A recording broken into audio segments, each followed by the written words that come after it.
Who does that look like? Yeah, no, Come on. Anybody? They are family, friends, longtime neighbors. They do share good memories, but memories that are easily overshadowed by the pain of a devastating day in 1979. Phillip and Katheryn Ranzo, my parents, do not have a second chance at life. These individuals took that life from them. Mark Ranzo was a child, 10 years old, when his parents were murdered. Jim Blomquist, Phillip's boss, discovered the bodies. I did go out there, and what I found was Phil in the garage, hogtied with a rope around his neck, tied to his feet from the back, and just sort of slit. And that was a heinous crime, and it was a terrible, terrible scene.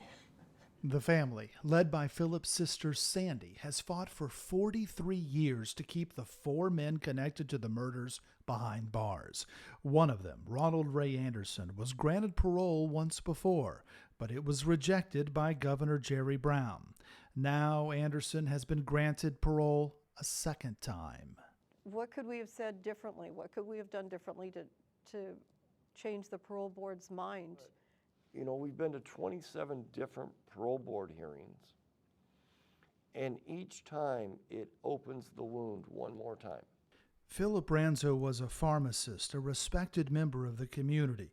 The same could be said of his wife, Katheryn. She started a thriving beauty salon, a young couple with a young boy just starting life, which ended with a knock on their door. Phillip Ranzo wanted to help strangers who turned out to be killers. He was a good Samaritan. He lost his life trying to help these guys that said they were out of gas. Beth DeYoung and Amy Elliott Newman have stood by and fought for this family for years on behalf of the Stanislaus County District Attorney's Office. For them, this case is unique. I grew up in this community. This impacted all of us. I was around the same age as Mark when this happened. And so it's not a case that anybody in this community forgets. Beth DeYoung retired from the Stanislaus County DA's office in 2017.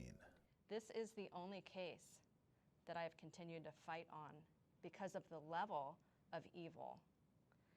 These 4 crime partners have no right to be out of prison.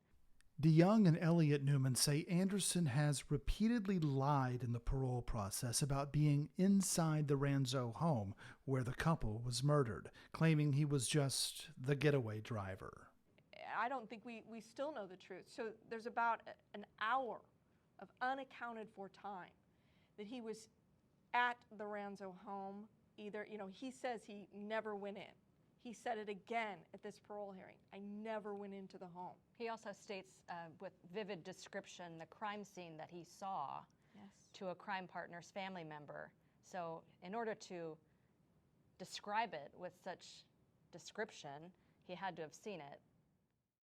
Ronald Ray Anderson, who in the view of the Ranzo family and deputy DAs has lied his way to a second chance at parole. He will go free, without intervention from Governor Gavin Newsom, who can reject the parole board's decision. If he releases this individual, Ron Anderson, or any of the individuals that committed this crime to my parents, they have a chance of doing that to somebody else in society. They more than likely will reoffend, and they are going to hurt another family. And I don't believe it's justice, and I couldn't sleep with myself knowing that I didn't do all I could to keep them behind bars and they went out and hurt somebody else.